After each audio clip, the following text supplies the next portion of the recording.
అధిరన్ సంచ మహేశ్వరంకి అతి సమీపంలో హెచ్ఎండిఏ అప్రూవ్డ్ విల్లా ప్లాట్లు ఈఎంఐ మరియు బ్యాంక్ లోన్ సౌకర్యం అందుబాటులో. అందరికీ నమస్కారం. నేను Swarupa Potlapalli. Welcome to Suman TV. Telangana పోలీసులు తమ పవర్ చూపించారు. సోషల్ మీడియాలో వెకిలి వేషాలు వేస్తూ హిందూ ధర్మాన్ని, హిందూ దేవుళ్లను కించపరుస్తున్న నా అన్వేష్ ఇన్స్టా అకౌంట్ ని బ్యాన్ చేయించారు. అతని మీద పోలీసులకి కంప్లైంట్ చేసిన సీనియర్ యాక్ట్రెస్, సోషల్ యాక్టివిస్ట్ అయిన కరాటే కళ్యాణి గారు లైవ్ లో నాతో పాటు సిద్ధంగా ఉన్నారు. ఆవిడతో మాట్లాడదాం. నమస్తే కళ్యాణి గారు. నమస్తే అండి స్వరూప గారు. సారీ మీకు ఇబ్బంది కలిగించే, చాలా లేట్ చేశాను. ఇట్స్ ఓకే అండి. బెట్టింగ్ యాప్స్ విషయంలో ఒకప్పుడు ఏ పోలీసులు అయితే ఈ అన్వేషణని సపోర్ట్ చేశారో ఇప్పుడు వాళ్లే అతని మీద యాక్షన్ తీసుకున్నారు. ఇంతకీ మీరు పోలీసులకి కంప్లైంట్ చేయడానికి ప్రధాన కారణాలు ఏంటి అన్వేష్ మీద? అంటే ప్రధాన కారణాలు అంటే పిల్లల్ని చెరగొట్టడంలో భాగంగా బూతులు నేర్పిస్తూ, బూతులు మాట్లాడుతూ, పిచ్చివన్నీ చేస్తూ అతను ప్రమోట్ చేస్తున్న వీడియోలు నాకు నచ్చలేదు. ఫస్ట్ ఆయన విధానం బాలేదు. అంతేకాకుండా భారతదేశ ఔన్నత్యాన్ని తక్కువ చేసి మాట్లాడుతూ చాలా నీచమైన వ్యాఖ్యలు చేశాడు. దేవతలు దూషించాడు. భారతదేశం ఒక అత్యాచారం చేసే కంట్రీగా అభివర్ణించాడు. ప్రతి భారతదేశం నుంచి వెళ్ళిన వాళ్ళు కూడా ఏ దేశం ఏగినా ఎందు కాలిడినా పొగడరా నీ తల్లి భూమి భారతని అని చదువుకున్నారు తప్ప ఈ భారతదేశాన్ని బయటికి వెళ్ళి తిట్టమని ఎక్కడా చెప్పలేదండి ఎవరు. అలాంటి వాటన్నిటి కూడా మనం ఎవరు ఎంకరేజ్ చేయకూడదు. సో మన భారతదేశంలో ఎంతో మనం పుణ్యభూమి, దేవభూమి, భాగ్యభూమి అని చెప్పుకునే ఈ దేవభూమిని రేపిస్ట్ కంట్రీగా చెప్తూ, అలాగే చాలా చాలా ఘోరంగా బయట మాట్లాడుతుంటే నేను తట్టుకోలేకపోయాను. నా తల్లి భారతీని ఇంత ఘోరంగా తిడుతున్నాడే అని. అందువల్ల నా భారతదేశంలో ఉన్న కవులను, గాయకులను, మన ఋషులను, మునులను, వీళ్ళందరినీ కూడా చాలా నీచంగా మాట్లాడుతూ, మన ఎవరైతే సనాతన ధర్మానికి పనిచేసే వాళ్ళందరినీ బత్తాయిలని అభివర్ణిస్తూ మోడీజీని ఎంత ఘోరంగా మాట్లాడుతున్నా ఇలాంటి వాడికి బుద్ధి చెప్పాలనిపించిందండి. అందుకే నేను కంప్లైంట్ ఇచ్చానండి. కళ్యాణి గారు, ఇంత జరిగినా గానీ అతను ఏమాత్రం తగ్గుతున్నట్టుగా కనిపించట్లేదు. ఇన్స్టా అకౌంట్ బ్యాన్ చేసిన తర్వాత అతను ఒక వీడియో రిలీజ్ చేశాడు. నాకు మొత్తం 2 ఇన్స్టా అకౌంట్స్ ఉన్నాయి, 2 యూట్యూబ్ అకౌంట్స్ ఉన్నాయి. మీరు ఇలా చేయడం వల్ల నాకు ఇన్కమ్ పెరుగుతుందే తప్ప తగ్గదు అంటూ ఇన్స్టాలో అతను ఒక వీడియో అనేది రిలీజ్ చేశాడు. మనం ఒక్కసారి ఆ వీడియో చూద్దాం. మీరు కూడా చూసి ఉంటారు. చాలా మంది వ్యూవర్స్ కి మనం ఈ వీడియో చూపించాల్సిన అవసరం ఉంది. చూసారు కదా కళ్యాణి గారు, అతను ఏ మాత్రం కూడా రిగ్రెట్ అవ్వట్లేదు. తప్పు చేశాననే ఫీలింగ్ కూడా అతనిలో కనిపించట్లేదు. ఇక మీదట అలా చెయ్యను అని చెప్పనని కూడా చెప్తున్నాడు. ఇంకొకటి ఏంటంటే 2026లో నరకం చూపిస్తాను అని చెప్తున్నాడు. ఎవరికి ఇతను సవాల్ విసురుతున్నాడు అంటే సామాన్య జనానికి, మీలాంటి యాక్టివిస్టులకే కాదు పోలీసులకు కూడా ఇలా సవాల్ విసురుతున్నట్టుగా కనిపిస్తోంది. మీరేమంటారు? నెక్స్ట్ మీరు ఏం చేయబోతున్నారు? ఓకే, నేనేమంటానంటే వాడికి మతి స్థిమితం ఇప్పటికే సగం కోల్పోయాడండి. ఒక విధంగా పిచ్చి పట్టి ఏం చేయాలో తెలియక 1 మిలియన్ పైన సబ్స్క్రైబర్స్ ఫాలోవర్స్ పోయేసరికి పిచ్చి బద్దం అక్కడే నీకు మళ్ళీ ఎవరైనా ఒక సినిమాలో డైలాగ్ ఉంటుంది తెలుసు కదా మీకు. సేమ్ పరిస్థితి అతనిది కూడా. ఇప్పుడు ఇన్స్టాగ్రామ్ తో నాకేం పని లేదు అనేవాడు ఇన్స్టాగ్రామ్ ఫాలోవర్స్ తోనే కదండి యూట్యూబ్ లో వీడియోస్ ప్రమోట్ చేసుకునేది. ఇన్స్టాగ్రామ్ లో పెట్టుకున్న తర్వాతే కదా అతనికి ఫాలోవర్స్ యూట్యూబ్ లో కూడా వచ్చి ఆ వీడియోని చూస్తున్నారు. సో ఇక్కడ కూడా ప్రమోషన్ అవుతుంది కదా నీకు యూట్యూబ్ కి. సో నీకు ఎందుకు రావట్లేదు, ఎందుకు కలవట్లేదు? నీకు అన్ని జరుగుతున్నాయి. ఇన్స్టాగ్రామ్ నీకు యూస్ఫుల్లే, కానీ ఇప్పుడు మేకపోతే గాంభీర్యాన్ని ప్రదర్శిస్తున్నాడు అంతే. ఎట్టి పరిస్థితుల్లో కూడా వాడికి వదిలేది లేదండి. కన్ఫామ్ గా వాడిని వదిలేదే లేదు. ఎట్టి పరిస్థితుల్లో వాడికి జరగాల్సింది జరుగుతుంది. యూట్యూబ్ కూడా బ్లాక్ అయిన రోజు అదే కాళ్ళతో డేక్కుంటూ వెళ్తా, కాళ్ళు తీసేసినా డేక్కుంటూ వెళ్తా అన్నాడు కదా. ఫేస్బుక్ కూడా అయిన రోజు అతన్ని మనం అలా అచేతనంగా చూస్తూ నిలబడే మనిషిని చూస్తాం, తొందరలో చూస్తాం. దానికి నా కృషి నేను ఖచ్చితంగా చేస్తాను. వాడు ఏం మాట్లాడితే ఏముంది రండి, చేయాల్సిన పని మేము చేస్తూనే ఉంటాం. వాడి మాటలు ఎవరు పట్టించుకుంటాడు? సోషల్ మీడియా ద్వారా అతను కోట్లాది రూపాయలు సంపాదించాడు, విదేశాల్లో ఉన్నాడు, నన్నెవరు ఇక్కడికి తీసుకురాలేరు అనే ఒక ధైర్యంతో కూడా విర్రవీగుతున్నట్టుగా మనకి కనిపిస్తోంది. మరి అతన్ని ఇండియాకి తీసుకొచ్చే అవకాశాలు ఏమైనా ఉన్నాయా? మీరు పోలీసులను ఏమైనా రిక్వెస్ట్ చేశారా?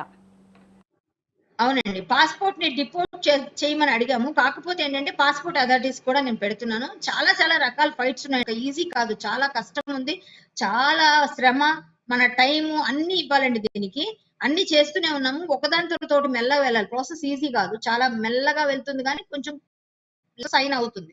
సో డిపోర్ట్ చేయడం కానీ, ఈ పాస్పోర్ట్ సీజ్ చేయడం కానీ ఇవన్నీ కూడా జరగాలి. మొన్న వాడు రెన్యువల్ చేసేసాడు. రెన్యువల్ చేయకుండా ఉండుంటే అయిపోయేది. లాస్ట్ 2 months అవుతుందేమో జాన్యువరిలోను డిసెంబర్లోను 3rd ఎప్పుడు చేయించాడు వాడు.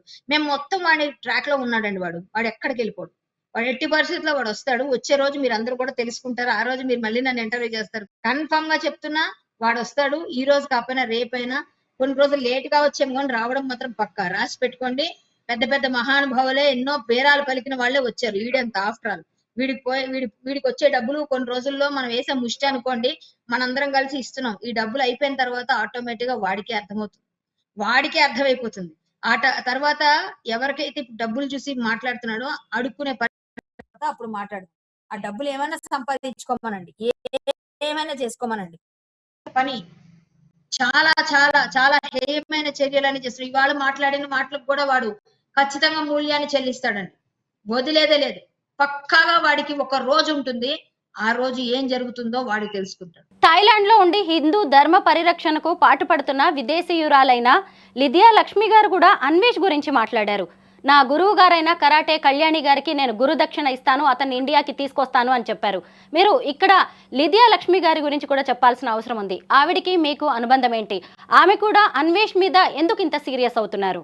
ఆమె ధర్మం కోసం చాలా పనిచేస్తూ ఉంటుందండి. ఆమె శంకరాచార్య ఫాలోవరు. సో కోసం ఆమె మంచి నర్తకి.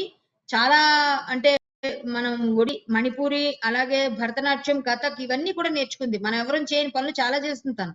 అలాంటి మంచి ఒక సనాతన ధర్మాన్ని ఫాలో చేస్తూ ఉన్న ఒక నారీమణి ఆమెని చాలా నీచంగా మాట్లాడి చాలా రకాలుగా అక్కడ చాలా చాలా రకాలుగా ఇబ్బందులు గురి చేసే వాళ్ళతో పాటుగా మాటలు పడినా కూడా వీడికి సపోర్టర్స్ ఉన్న వాళ్ళందరూ చాలా అమ్మాయిని ఇబ్బంది కూడా పెట్టారు. చాలా నీచమైన కామెంట్లు పెట్టారు. ఇవన్నీ కూడా ఆమెకు బాధ కలిగించాయి. ఎందుకంటే ధర్మం కోసం వెళ్తే మాటలు అంటున్నారు. వీడు వెధవ, వీడు థాయిలాండ్ లో ఏమేమి చేశాడు అన్ని ఆమె దగ్గర చాలా ఉన్నాయి. సో వాడికి అక్కడ రెడ్ ఫ్లాగ్ రైజ్ చేయించింది. ఆవిడ ఎంబసీలో పనిచేస్తుంది. సో ఆవిడ అన్ని రకాలు చేస్తుంది. నా దగ్గర హరికథ నేర్చుకుంటుంది తను. సో మంచి సింగర్ తను. ఖచ్చితంగా తొందరలో ఇండియాకి వస్తుంది. వచ్చేటప్పుడు మీరు డైరెక్ట్ ఇంటర్వ్యూ చేయొచ్చు. తను ఖచ్చితంగా హరికథ కూడా చెప్తుంది. ఆమె సనాతన ధర్మం కోసం, శంకరాచార్య గురించి చాలా చాలా విషయాలు పరిరక్షణ చేయడం కోసం, వాటి ఆలయాల పరిరక్షణ కోసం, చాలా వాటి కోసం పాటుపడుతున్న విషయంలో నేను హరికథ నేర్చుకుంటానమ్మా అని చెప్పినప్పుడు, నా గురువు గారికి అన్వేష్ గాడి మీద పోరాటం చేస్తున్న ఆవిడికి నేను దక్షిణ ఇస్తాను, నేను తీసుకొస్తాను, ప్రయత్నం చేస్తాను అని చెప్పి ఆమె ఒక మాట అలా సంతోషకరమైన విషయం. ఇప్పటికి కూడా నాకు టచ్ లో ఉంది. ఈ రోజు కూడా మాట్లాడతా, రోజు మాట్లాడతా. తను ఖచ్చితంగా తన ప్రయత్నాలు తనవి ఉన్నాయి. అలాగే ఆస్ట్రేలియాలో రామ్ గారని వాళ్ళు కూడా ప్రయత్నాలు చేస్తున్నారు. ఎవరిని వదలట్లేదండి. ఖచ్చితంగా అన్ని దేశాల్లో వాడి గురించి సెర్చింగ్ లో ఉన్నారు. ఆల్రెడీ అంత లుక్ నోటీస్, రెడ్ కార్నర్ నోటీసులు గానీ, బ్లూ కార్నర్ గానీ ఎనీ టైం ఇష్యూ అవ్వచ్చు, ఎక్కడైనా అరెస్ట్ కావచ్చు. మీరు రాసి పెట్టుకోండి. ట్రెండ్ను కూడా వాడుకుంటాడు, ఇంకొన్ని వీడియోలు చేస్తాడు, లక్షలాది రూపాయలు సంపాదిస్తాడు అని సోషల్ మీడియాలో కొన్ని కామెంట్స్ అయితే కనిపిస్తూ ఉన్నాయి. ఏంటి ఇతని ధైర్యం? అతని వెనక ఇంకెవరైనా ఉన్నారా, లేదంటే ఒంటరిగానే ఇదంతా చేస్తున్నాడా? ఎందుకు ఇంత హిందూ ధర్మం మీద విషం కక్కుతున్నాడు అనుకోవచ్చు. పర్వర్టెడ్ క్యాండిడేట్ అండి. పర్వర్టెడ్ క్యాండిడేట్ కాబట్టి ఇట్లా ఉన్నాడు. Perverted candidate. పర్వర్టెడ్ అండి అతను. పిచ్చి పిచ్చి వేషాలన్నీ వేస్తూ ఉన్నాడు. Perverted candidate. సో మనం అతన్ని గురించి ఎంత తక్కువ మాట్లాడుకుంటే అంత మంచిది. మనం చేయాల్సిన పని అతనికి నువ్వేం తప్పు చేసావని తెలియచేయడం. అదే పనిలో నేనున్నాను ఇప్పుడు. సో అలాంటి పర్వర్టెడ్ క్యాండిడేట్ని మనం సపోర్ట్ చేయకూడదు. వాడికి ధైర్యం ఏంటి అంటే తిక్కలోళ్ళకి ఎవరిని లెక్క పెట్టాల్సిన అవసరం ఉండదు. మంచి వాళ్ళకైతే భయం ఉంటుంది. తిక్క వేషాలు వేసుకొని నాకు డబ్బు ఉందనే మదంతో మన వాళ్ళందరూ పిచ్చోళ్ళగా వాడిని సాల్వ్ అయ్యే డబ్బులు ఇచ్చారు కదా, మనం ముష్టంతా తీసుకొని వాడి అంత ఎత్తుకెదిగి మనల్నే తిరిగి మాట్లాడుతున్నారు. ఇలాంటివన్నీ ఎవరు చేస్తారండి? రాక్షసులు చేస్తారు. పూర్వకాలంలో, కలికాలంలో రాక్షసులు వీడిలాగే ఉంటారు. వీడు రక్కసి ఒక విధంగా పట్టిన భూతం. ఈ భూతాన్ని మనం వదిలేదే లేదు. కళ్యాణి గారు, అతని వైఖరిని మనం చూస్తూనే ఉన్నాము. ఇంకొక వైపు ఇతని మీద ఫైటింగ్ చేయడం అనేది మీ ఒక్కరి పనే కాదు, చాలా మందికి ఇది బాధ్యతగా తీసుకోవాల్సిన అవసరం కూడా కనిపిస్తోంది. ఎందుకంటే మీ పనులు మీకుంటాయి. అతని ఫాలోవర్స్ కావచ్చు, లేదంటే సబ్స్క్రైబర్స్ కి మీరు ఏమన్నా చెప్పాలనుకుంటున్నారా? ప్లీజ్ ఇలాంటి వెధవల్ని సపోర్ట్ చేయకండి. ఇలాంటి వెధవని ఇప్పటికీ ఇంకెవరైనా ఫాలో అయితే వెంటనే బయటికి రండి, ఇంకా అన్ఫాలో చేయమని చెప్పండి. నా మాట వినండి.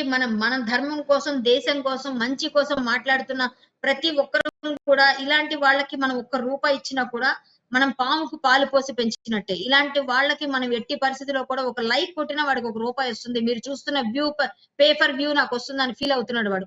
సో వాడు ఎట్టి పరిస్థితిలో వాడికి డబ్బులు వస్తే సంపాదించుకోమనండి, ఏమైనా తినమని. వాడి డబ్బు గురించి మనకు అనవసరం. కానీ వాడు చేస్తున్న నాశనాన్ని మనం ఆపాలి అంటే వినాశనం పిల్లల్ని చెడగొడుతూ దేశాన్ని ధర్మాన్ని మంచి మంచి ఎత్తుల్ని తిడుతూ ప్రతి దాన్ని మనం ఎప్పుడైతే ఇట్లాంటి మాట్లాడాడో వీడిని మాత్రం మనం ఉపేక్షించకూడదు. మన భారతదేశాన్ని ఔన్నత్యాన్ని పెంచే వాళ్ళకి మనం ఏదైనా సపోర్ట్ చేయాలి. ఎంతో మంది కష్టాల్లో ఉన్న వాళ్ళని చూస్తున్నాం. ఇలాంటి వెధవలు మాత్రం మనం దగ్గర దయచేసి అర్థం చేసుకోండి. వీళ్ళందరినీ దూరంగా ఉంచండి. చెప్పగలం మీరందరూ ఏ మాత్రం నా మీద గౌరవం ధర్మం పట్ల నిబద్ధత నియమం ఉన్నా భారతదేశం పట్ల ఏ మాత్రం ఉన్నా కూడా కనీసం మీరు అర్థం చేసుకుంటారని కోరుకుంటూ మీ అందరిని అభ్యర్థిస్తున్నాను. తనకు 2 ఇన్స్టా అకౌంట్స్ 2 యూట్యూబ్ అకౌంట్స్ ఉన్నాయని అన్వేషే చెప్పాడు. ఇప్పుడు ఆల్రెడీ ఒకటి బ్యాన్ అయిందంటే ఇంకొక ఇన్స్టా అకౌంట్ ఉంది, ఇంకొక 2 యూట్యూబ్ అకౌంట్స్ ఉన్నాయి. వాటిని కూడా బ్యాన్ చేయిస్తామని కరాటే కళ్యాణి గారు చెబుతున్నారు. అయితే ఆవిడే కాదు, మనమందరం కూడా ఇలాంటి వ్యక్తుల విషయంలో స్పందించాల్సిన అవసరం ఉంది. ముఖ్యంగా అతని వీడియోస్ చూడడం అనేది ఆపేయాలి, అలాగే అన్ఫాలో చేయాలి, రిపోర్ట్ కొట్టాలి. అవకాశం ఉంటే యూట్యూబ్కి ఇన్స్టాకి ఎవరికి వాళ్ళు ఇండివిజువల్గా కూడా కంప్లైంట్ చేయాల్సిన అవసరం చాలా కనిపిస్తోంది. Thank you so much Kalyani గారు.